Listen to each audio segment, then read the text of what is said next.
चटगांव में खेला जा रहा भारत और बांग्लादेश के बीच पहला टेस्ट मैच पहले दिन बड़े नाटकीय अंदाज में चलता हुआ नजर आया। टॉस भारत ने जीता, फिर बांग्लादेश के गेंदबाजों ने अच्छी वापसी कराई। एक समय 4 विकेट 100 के आसपास भारत के गिर गए, लेकिन फिर चेतेश्वर पुजारा और श्रेयस अय्यर की शानदार शतकीय साझेदारी ने भारतीय टीम को मैच में वापस लाया। पर दिन का खेल खत्म होते होते 2 और विकेट गिर गए। करेंगे इसी पर बात। स्वागत है आपका ESPN cricket for match day Hindi. हमारे साथ इस वक्त मौजूद है पूर्व भारतीय टेस्ट क्रिकेटर वसीम जाफर। बहुत बहुत स्वागत वसीम आपका। Thank you sir. Wasim, Chattogram की ये पिच, जिस तरीके से हम लोग बात कर रहे थे, जो प्रिडिक्ट आप कर रहे थे कि बड़ा स्कोर हो सकता है, ऐसा लगता है कि शायद सबको धोखा दिया इस पिच ने और पहले ही दिन गेंद काफी नीचे रह रही है। पहले दिन की समाप्ति के बाद भारत 278, 6 विकेट। किस तरीके से देख रहे हैं इस मैच को और भारत को कहां पर देख रहे हैं वसीम? मुझे लगता है कि थोड़े ऑनर्स इवन हो गए। चेतेश्वर पुजारा के बिल्कुल लास्ट सेशन में आउट हो जाने से और अक्षर पटेल का बिल्कुल लास्ट बॉल पे आउट होने से मुझे लगता है कि कहीं ना कहीं बांग्लादेश थोड़ा सा ज्यादा हैप्पी होगा। बट जहां से इंडिया ने रिकवरी की है, 100 पे 4 विकेट थे और वहां से वो बड़ी पार्टनरशिप जो हुई चेतेश्वर पुजारा श्रेयस अय्यर के, आई फील इंडिया ये सोच रहा होगा कि 350 के पास एटलीस्ट पहुंच जाए। मुझे लगता है कि 350 भी एक बड़ा अच्छा डिसेंट सा स्कोर होगा, जहां पे इंडिया के पास जो बॉलिंग अटैक है, 3 स्पिनर और 2 फास्ट बॉलर, और पिच ऐसे लग रहा है कि थोड़ी और मुश्किल पैदा करेगी बांग्लादेश के लिए, क्योंकि बांग्लादेश को सेकेंड बैटिंग करना है, फिर फोर्थ बैटिंग करना है।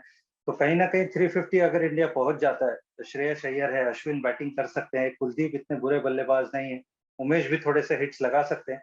तो अगर मुझे लगता है भारत 350 के आसपास पहुंच जाएगा तो मुझे लगता है कि एक अच्छी स्थिति में होगा, जहां से लगता है कि शायद इंडिया वहां से गेम डोमिनेट कर सकता है। बिल्कुल वसीम, दूसरे दिन के स्ट्रेटेजी पर भी हम बात करेंगे, लेकिन जिस तरीके से पहले दिन भारतीय टीम की खराब शुरुआत हुई, टॉप ऑर्डर्स जल्दी जल्दी पवेलियन लौट गए, लेकिन उसके बाद चेतेश्वर पुजारा और श्रेयस अय्यर की ये साझेदारी, शायद पुजारा ने एक बार फिर साबित कर दिया। वसीम, वही विंटेज पुजारा, जब जरूरत पड़ती है भारत को और संकट में टीम रहती है, आकर खड़े हो जाते हैं। कुछ उसी अंदाज में खड़े हुए और श्रेयस लकी है, ये कुछ चांसेस जरूर मिले, लेकिन अब तक वो क्रीज पर मौजूद है 82 रन बनाकर, इंपॉर्टेंट भारत के लिए। जी हाँ, ये साझेदारी जैसे मैंने पहले भी कहा कि क्लोज टू 150 के आसपास की तो ये साझेदारी रही, कमाल की साझेदारी। एक तरह से भारत को फिर से गेम में लेकर आए। और चेतेश्वर पुजारा की खासकर तारीफ करनी होगी कि सामने से विकेट गिर रहे थे, दोनों ही, इवन दो भारतीय बल्लेबाज थोड़े से नाखुश होंगे कि शुभमन गिल को भी स्टार्ट मिला, केएल राहुल को भी स्टार्ट मिला, इवन ऋषभ पंत बड़े अच्छे फॉर्म में नजर आए, लेकिन वो स्टार्ट को कन्वर्ट नहीं कर पाए। लेकिन चेतेश्वर पुजारा, जो एक विंटेज पुजारा हमको नजर आया, अनफॉर्चुनेट रहे कि वो 100 नहीं बना पाए, लेकिन एक छोर को पकड़े रहे। सामने से विकेट गिरती भी रही, लेकिन उन्होंने अपने अंदाज में खेलते रहे। और बहुत मुश्किल होता है कभी कभार जब आप बहुत क्रिकेट नहीं खेल रहे हो। सौराष्ट्र के लिए थोड़ा बहुत क्रिकेट खेलते हैं, फिर काउंटी क्रिकेट खेलते हैं, लेकिन इंटरनेशनल क्रिकेट जब आप इतना नहीं खेलते हो तो बड़ा मुश्किल होता है कि बिल्कुल शॉर्ट समय में आना और बिल्कुल अपने ग्रुप में बैटिंग करना। बट तारीफ करनी होगी चेतेश्वर पुजारा की कि जिस तरह से भारतीय इनिंग को उन्होंने संभाला। एक इम्पेटस, मुझे लगता है कि बहुत बढ़िया इम्पेटस दिया है भारतीय इनिंग को। बिल्कुल वसीम वसीम, लेकिन अब अगर दो खिलाड़ियों की हम बात करें, खासतौर से विराट कोहली और ऋषभ पंत, दोनों ही एक अलग अंदाज में नजर आए। पंत जो जोखिम लेते हुए दिखाई दिए, उन्होंने स्पिनर के खिलाफ ओवर स्टेप भी किया, दो दो छक्के भी लगाए। और विराट कोहली, शुरुआत से ही ऐसा लगा कि शायद स्लो लेफ्ट आर्म स्पिनर का जो एक खौफ सा है वो उनके दिमाग पर चल रहा था, पीछे चले गए उस गेंद पर जो आगे निकलकर शायद खेल सकते थे। वसीम, जी, आई मीन विराट कोहली पहले भी एक अपील हुई जो उनको आउट दिया, लेकिन रिव्यू में बच गए। और एक छोटी सी इनिंग में 2 मरतबा आउट हुए, जो कि बहुत अनलाइक विराट कोहली है।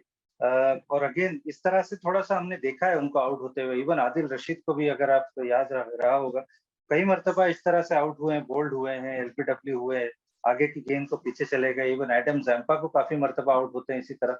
तो थोड़ा सा मैं सरप्राइज हूँ कि विराट कोहली जितने बड़े बल्लेबाज 2 गलती कर बैठे इतनी शॉर्ट इनिंग में। अगेन बिल्कुल सही कहा आपने कि थोड़ा आगे खेलने की गेंद थी, उस पर पीछे चले गए, लेंथ में चूक गए, वो फ्लाइट में भी चूक गए। और तारीफ करनी होगी ताइजुल की कि जिस तरह से उन्होंने वो गेंद डाली, वो ड्रिफ्ट के साथ में बीट किया इतने बड़े बल्लेबाज को। और ऋषभ पंत, आई थॉट आके बड़ा अच्छा काउंटर अटैकिंग इनिंग खेली, लेकिन वो चूक गए। अगेन थोड़ा सा स्टंप में गेंद थी, थोड़ी तेज गेंद थी, बिल्कुल स्टंप की गेंद को कट मारने चले गए, प्ले डाउन हो गए।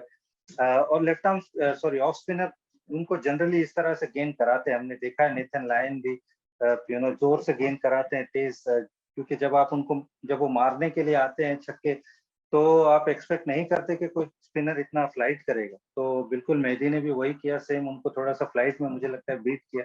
जो गेंद थोड़ी सीधी खेल सकते थे उसको कट मारने चले गए, प्ले डाउन हो गए, एक अच्छी मुझे लगता है कि बड़ी इनिंग खेलने से चूक गए।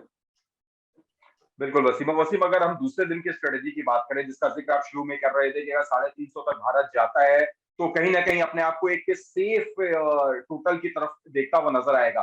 पर जिस अंदाज में ताजुल इस्लाम गेंदबाजी कर रहे हैं, जो उनको ड्रिफ्ट मिल रही है, जिस एंगल से वो आ रहे हैं, और कुछ गेंदें उनकी टप्पा खाने के बाद अंदर की तरफ भी दाएं हाथ के बल्लेबाज के लिए आ रही है, यानी अच्छे वेरिएशंस हैं। तो क्या इसको देखने के बाद आप अभी भी 350 या 400 तक सोचेंगे? मे बी 400 तो नहीं, 400 तो बहुत मुझे लगता है कि आउट ऑफ रीच होगा, बट 350 क्योंकि सामने श्रेयस अय्यर है, और शायद वो टेल को लेके अच्छा खेल सकते हैं, और जैसे मैंने कहा अश्विन ठीक ठाक बैटिंग कर सकते हैं, स्पिन अच्छा खेलते हैं, खास करके सब कॉन्टिनेंट कंडीशन में मुझे लगता है अश्विन बहुत बढ़िया बल्लेबाज है। कुलदीप मुझे लगता है कैन बैट, वो कंट्रीब्यूट कर सकते हैं, उमेश हम जानते हैं, और ये फास्ट बॉलिंग में मुझे नहीं लगता है कि बहुत ज्यादा हेल्प होने वाली, तो हम स्पिनर को शायद डालते हुए ज्यादा देखे, जहाँ उमेश कुछ शॉट्स लगा सकते हैं। तो मे बी 330 340, अगर 350 हो जाए तो नथिंग लाइक इट, बट क्योंकि श्रेयस अय्यर है और वो अपने शतक के पास भी बढ़ रहे हैं, तो आई फील कि अगर जब तक वो रहते हैं 350 बनना मुझे लगता है कि शायद पॉसिबल है। चलिए, उम्मीद कुछ ऐसी रहेगी भारतीय क्रिकेट फैंस की भी कि 350 तक स्कोर हो, फिर अच्छी गेंदबाजी हो, आपके पास 5 गेंदबाज, विशेषज्ञ गेंदबाज मौजूद हैं, तो एक अच्छा टेस्ट मैच जरूर देखने को मिल सकता है। बहरहाल बहुत-बहुत शुक्रिया वसीम हमारे साथ जुड़ने के लिए और तमाम बातचीत करने के लिए। फिर होगी आपसे मुलाकात। दीजिए इजाजत। आप देख रहे थे ESPN क्रिकेट को मैच डे हिंदी।